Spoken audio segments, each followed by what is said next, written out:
안녕하세요. 교과서 특강 비상교육 함께 공부하고 있는 저는 명지희입니다. 자, 우리 오늘 10강에서 만났습니다. 우리 총 36번 만날 건데 벌써 10번째예요. 그렇죠? 우리 9강까지 해서 1단원 짤막하게 했었고 2단원은 굉장히 길게 공부했어요. 그렇죠? 문학 선생님이 중요한 단원이라 강조하면서 굉장히 많은 시간 동안 문학의 기본 개념들 그리고 작품 감상하는 방법들 함께 익혔고요. 이제 오늘 굉장히 설레는 날이죠. 우리 새로 이제 3단원 들어가는 날이에요. 사실은 3단원 들어가면 선생님이 약간 걱정이 되는 부분이 있었어요. 학교에서도 그렇고.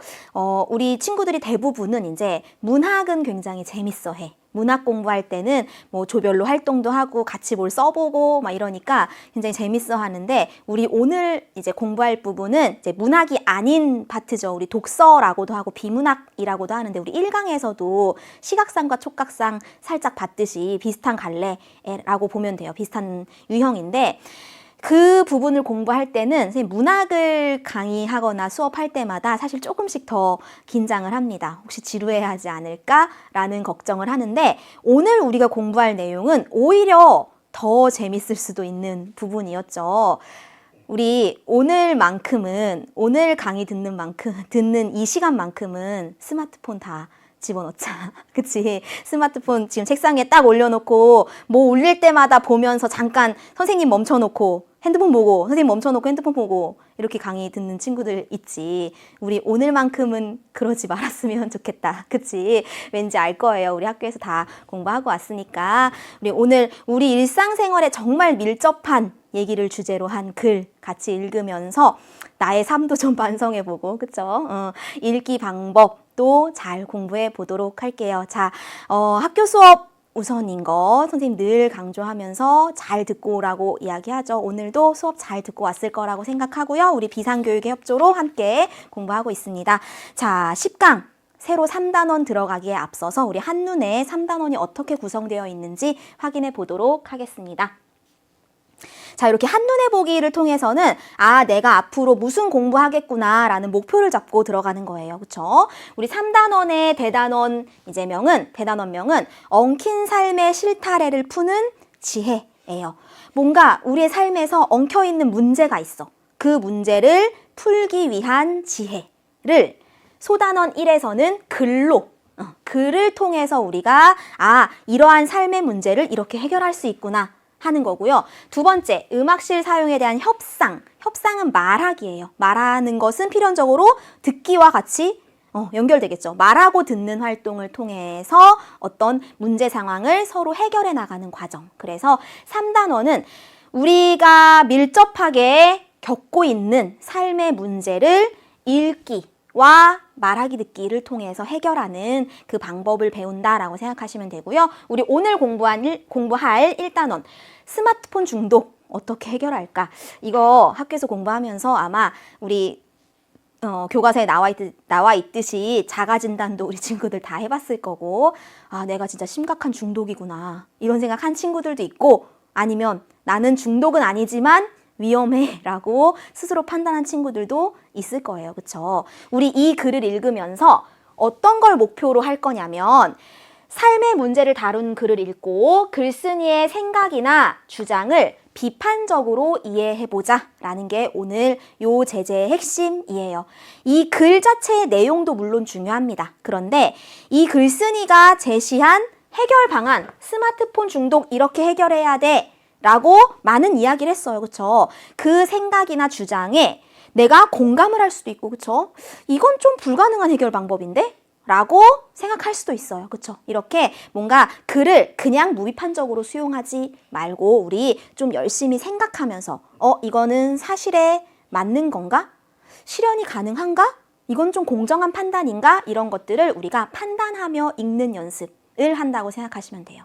그리고 한 걸음 더 나가서 글쓴이의 생각이나 주장을 보완하거나 대체할 수 있는 대안, 내 생각엔 이게 더 좋을 것 같아 라는 대안이 분명히 있었을 거예요. 우리 학교 수업 시간에 아마 학습 활동으로 이런 해결 방법 말고 다른 것도 뭐 있을까라고 분명히 우리 친구들 활동을 같이 하고 이 자리에 왔을 거라고 생각해요. 그래서 다른 사람이 쓴 글을 읽을 때 내 생각이나 주장을 통해서 그러한 것을 대안을 찾아서 보충할 수 있는 그러한 나의 사고력도 확장할 수 있는 그런 연습을 하는 소단원이라고 생각하시면 됩니다. 그래서 우리 오늘 요 1단원 글 잘 읽으면서 한번 비판적으로 내용 파악해 보도록 할게요. 자, 우리 대단원 시작하는 날이기 때문에 선생님이 오늘도 국어의 눈뜨다를 준비했는데 오늘 우리가 함께 할 개념은요, 뭐 특별히 굉장히 어렵다거나 한 개념이 아니고 우리 선생님 방금 전에 글을 읽을 때는 특히나 어떤 글쓴이의 주장이 들어있는, 우리 보통 논설문이라고 많이 얘기하죠. 글쓴이가 자신의 주장을 드러내는 글. 근데 주장만 드러내지 않아요. 주장을 하기 위해선 반드시 뭐가 필요하지? 적절한 근거를 대야 돼요. 그렇죠?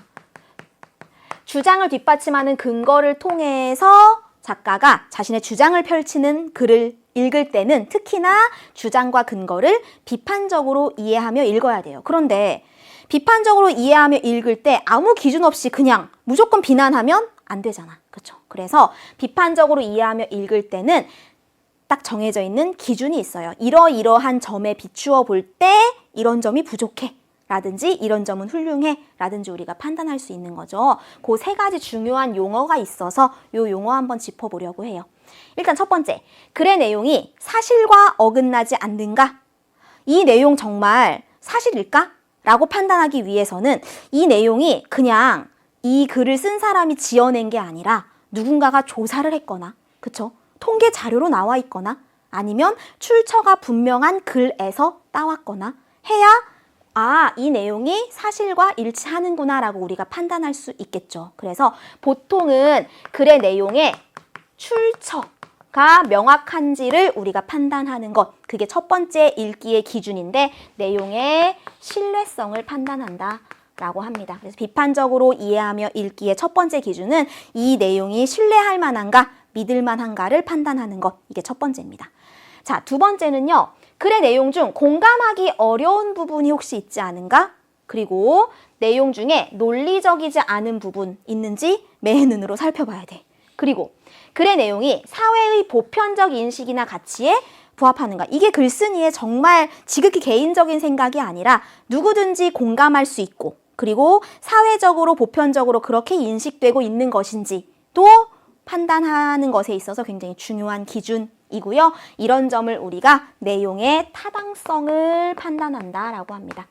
타당성 그러면 이 단어 뜻 자체는 이치에 맞는가? 라는 걸 판단하는 거예요. 그래서 이런 측면에서 이 글이 이치에 맞는 글인지를 판단하는 것. 이게 두 번째 기준이라고 보시면 되고요. 자, 세 번째는 조금 쉽다. 글쓴이가 어느 한쪽에 치우치지 않고 균형 있게 글의 내용이나 화제에 접근하는지, 그렇죠? 한쪽의 의견만 피력한다면 그건 공정한 글이 아니에요. 그래서 내용의 공정성도 우리가 파악하면서 읽어봐야겠다.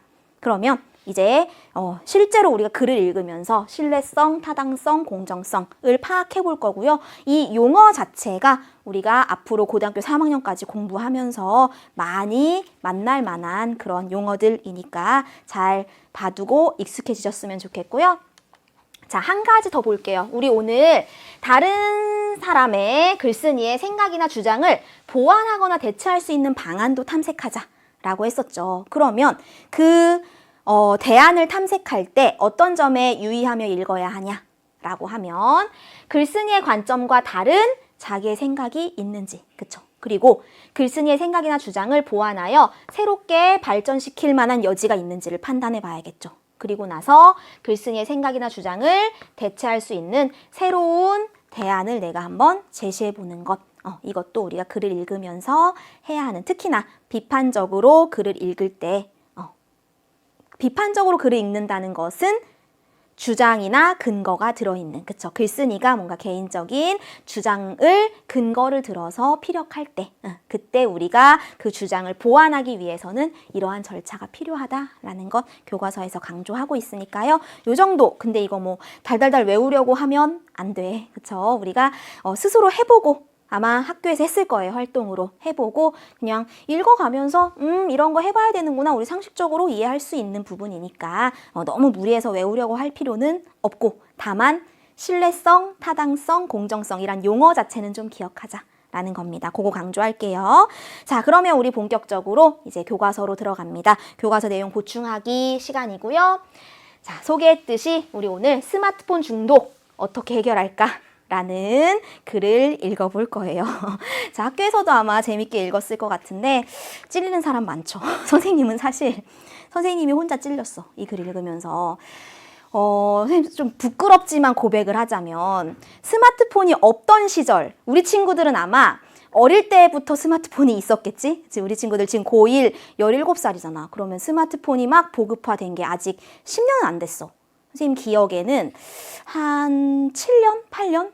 이쯤 된 것 같은데 그쯤이면 우리 친구들은 초등학교 저학년 때니까 이미 뭔가 부모님이 핸드폰을 사주신다 그러면 그때 스마트폰이었을 것 같긴 한데 선생님이 스마트폰을 사용하지 않던 시절과 선생님이 지금 스마트폰을 사용하는 이 시절을 비교해 봤을 때 선생님 국어 선생님인데 이런 말하기 좀 부끄럽지만 선생님의 독서량이 많이 줄어들었어. 너무 부끄러운 일이야 정말. 왜냐하면 진짜 우리 친구 다 공감할 거야 아마. 선생님이 강의 들으면서 핸드폰 제발 집어넣어 스마트폰 집어넣고 듣자 했죠. 사실 선생님조차도 이렇게 하면 안 돼. 선생님을 배우면 안 되고 이거는 선생님을 욕해도 좋아. 선생님도 막 강의 준비하고 공부하면서 항상 두지 책상 위에 두고 뭔가 울리면 사람이 보게 되잖아. 그쵸? 그러면 집중력이 흐트러져. 책을 읽을 때 그게 가장 심한 것 같아. 책을 읽을 때 책을 쭉 읽다가 뭔가 울린다. 그럼 당연히 보지. 근데 이게 중독이 되면 울리지 않아도 어때? 좀 한 몇 분 지났다 그러면 뭔가 한번 쭉 봐줘야 될 것 같고. 그쵸? 이게 좀 습관이 돼서 가끔씩 내가 막 놀래. 나 이러면 진짜 책 한 권 다 정말 빨리 읽던 책인데도 이제 속도가 확연히 느려지고 그러다 보니까 독서량 자체가 줄어들게 되고 그래서 선생님 스스로 엄청 많이 사실 반성하고 있는 부분인데 스마트폰이 아예 없었을 때에 비하면 굉장히 큰 영향을 주고 있죠. 의식적으로 노력하고 있긴 한데 그래서 선생님이 이 글 읽기 전에 나도 중독이면 어떡하지? 막 걱정하면서 봤는데 다행히 우리 뒤에 자가점검표가 있었잖아요. 그 표를 해보니까 중독은 아니더라고. 그래서 혼자 막 위안했어. 다행이다. 중독 아니다. 막 이러면서 위안을 했는데 어쨌든 우리가 아마 대부분 공감할 거야. 중독까진 아니더라도 어느 정도는 내가 너무 스마트폰에 얽매여 살고 있다라는 생각 다 할 겁니다. 그쵸? 그래서 더 많이 공감하면서 읽을 수 있었을 거예요. 우리 글로 들어가 봤더니 서론 부분에 스마트폰의 두 얼굴 그랬어요. 자, 이 글의 특징은 큰 제목이 있죠. 글에 큰 제목이 있으면서 중간중간에 소제목이 있어. 그러면 우리는 소제목을 가지고 이게 글이 이렇게 나누어져 있구나 라는 것도 알 수 있지만 중요한 건 뭐야? 이 소제목을 보고 이런 내용이 전개되겠구나를 예측해야 되는 게 중요한 거죠. 스마트폰이 두 얼굴을 갖고 있대. 우리 예측이 가능하지. 스마트폰 써서 엄청 편리한 거 많아요. 그쵸? 편리한 점도 굉장히 많지만 그렇지 않은 부작용도 굉장히 크다라는 걸 스마트폰의 두 얼굴, 그래서 양면성을 이렇게 소제목으로 표현을 했죠. 그래서 이 글의 특징은 일단 맨 앞부분에 스마트폰 사용과 관련된 사례를 제시하면서 시작해요. 여기 보니까 김세롬 군의 사례를 들면서 엄마한테 쫄랐어. 어떻게? 나 동영상 강의 들어야 되니까 스마트폰 사달라. 선생님 담임해봐서 아는데 대부분의 학생들이 이렇게 엄마를 쪼릅니다. 스마트폰 기종이 너무 안 좋아. 엄마 큰 걸로 바꿔줘. 왜? 그러면 동영상 강의 봐야 돼. 하면서 EBS를 본다고 하지만 본다고 핑계를 대놓고 다른 걸 더 많이 한 친구들이 많죠. 딱 우리 글에 나와 있는 김세롬 군이 딱 그렇죠. 그래서 처음엔 강의도 열심히 들었어. 근데 강의 듣는 용도, 강의를 듣기 위해 사용하는 스마트폰은 굉장히 유용성 있는 거죠. 긍정적인 측면이야. 근데 그거 말고 부작용이 너무 많다. 선생님이 하나 말하고 싶은 가장 큰 부작용은 뭐냐면 자기 전에 누워서 하는 거. 이건 정말 안 좋은 것 같아요. 선생님 그 버릇은 고쳤어 이제. 우리 보통 자기 전에 누워서 침대에서 불 꺼놓고 보잖아. 밝은 화면 보잖아. 이거 시력에도 정말 안 좋고 숙면을 방해한대요. 어두운 중에 눈이 계속 밝은 거에 이제 적응이 돼 있다가 갑자기 눈을 감고 자려고 한다. 그러면 뭔가 숙면에 지장을 준다고 해요. 그래서 자기 전에 스마트폰 보다가 1시간, 2시간 금방 가지. 그러니까 잠도 부족하고 숙면도 못 취하고 아침에 지각하고 이런 악순환이 반복되죠. 그래서 여기 보면 뭐 중독 현상, 그리고 또 막 길 가면서 보다가 안전사고의 위험도 있고, 그리고 공부하는데 집중하는 시간 당연히 현저히 떨어지고, 그리고 그것 때문에 부모님하고 싸우고. 그래서 이 실제 모두는 아니지만 많은 친구들이 겪을 만한 그런 사례를 제시하면서 글을 시작하고 있죠. 그리고 나서 이제 이러한 사례는 청소년의 일상에 아주 스마트폰이 깊숙하게 들어오면서 많은 친구들이 겪을 만한 이런 사례다라고 소개를 했는데, 나인족이라는 말이 있죠. 요거 선생님 처음 본 용어긴 한데, 나인족이 뭐였어요? 숫자 9처럼 고개를 숙여. 그쵸? 스마트폰 할 때 우리 고개 숙이고 이렇게 하죠. 그럼 우리 막 거북목 되잖아. 그쵸? 이렇게 고개 숙이고 스마트폰 하고, 그리고 나인, 궁궐에 매여 있는, 그러니까 임금과 왕비를 보좌하는 그 나인처럼 스마트폰에 얽매여 살아가는 사람들을 의미하는 말이다. 나인족처럼 살아가고 있다. 그리고 선생님 인터넷 하면서 봤던 것 중에 스몬비족이라고 있더라고요. 스마트폰과 좀비의 합성어. 그래서 스몬비족 그러면 어때요? 좀비처럼 정말 정신없이 스마트폰만 보면서 길 걸어 다니는 사람들을 스몬비족이라고 하기도 합니다. 그래서 이러한 신조어가 생길 정도로 요즘 스마트폰에 중독된 사람이 굉장히 많다라는 걸 먼저 소개를 했습니다. 자, 그리고 나서 이제 우리 129쪽의 밑에서 두 번째 줄이죠. 가보면 스마트폰의 등장에 대한 전문가들의 낙관적 예측이라고 했어요. 왜냐하면 우리 129쪽의 맨 밑에서 두 번째 줄 보니까 대중매체 학자들이 뭐라 그랬어? 역사를 통틀어 가장 짧은 시간에 우리 일상을 장악했어. 그렇죠? 선생님 지금 말하면서 느낀 게 뭐냐면 내 삶에 스마트폰이 들어온 게 10년도 안 됐구나. 선생님 10년 전에 스마트폰 안 썼었어. 와, 10년도 안 됐는데 이렇게까지 이제 스마트폰이 없으면 살 수 없을 만한 상황이 되다니 라는 거에 혼자 말하면서 놀랐거든요. 이 사람들도 그렇대. 정말 일상생활을 다 장악하고 있다. 그런데 맨 처음엔 낙관적으로 예측했어. 왜냐하면 너무 편리하거든. 스마트폰 있으면. 선생님이 이거 약간 옛날 사람 같은 얘기 하나 하면, 선생님 고등학교 때는 사전이라는 게 있었어. 그래서 항상 책상 옆에 영어 사전을 두고, 엄청 두꺼워. 그걸 두고 영어 공부할 때는 걔가 꼭 있어야 돼. 왜냐하면 단어 찾아봐야 되잖아. 뜻. 그리고 졸릴 땐 좀 베고 자고 그랬어. 근데 선생님이 고2 때 부모님이 전자사전을 사주셨어. 너무 편한 거지. 그 사전을 무거운 걸 갖고 다닐 필요가 없이 전자사전, 영어 단어 딱 누르면 뜻이 바로 나와.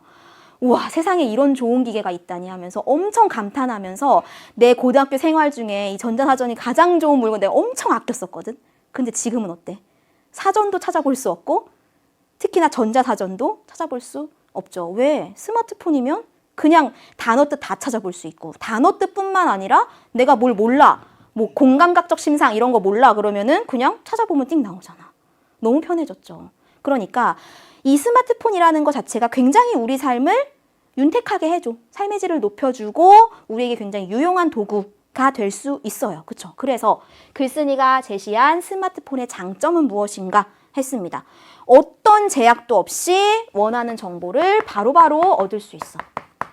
정보를 빠르게 얻을 수 있다. 얻을 수 있음.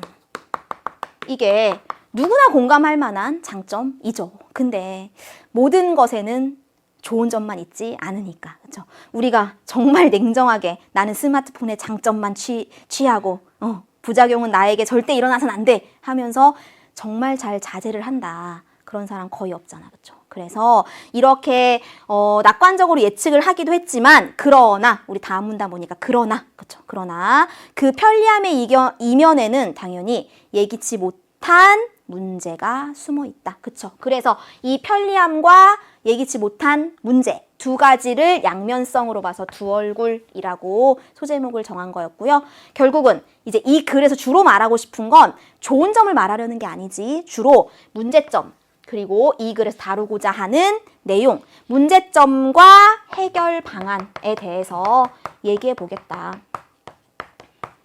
아마 우리에게 아무런 도움이 안 되는 도구였다면 그냥 안 쓰면 돼. 그쵸? 근데 좋은 점이 너무 많아. 그러니까 좋은 점을 잘 살리면서 우리가 부정적인 것을 잘 해결해 나가보자 라는 게 이 글쓴이의 의도겠죠. 여기까지가 서론이었고 이제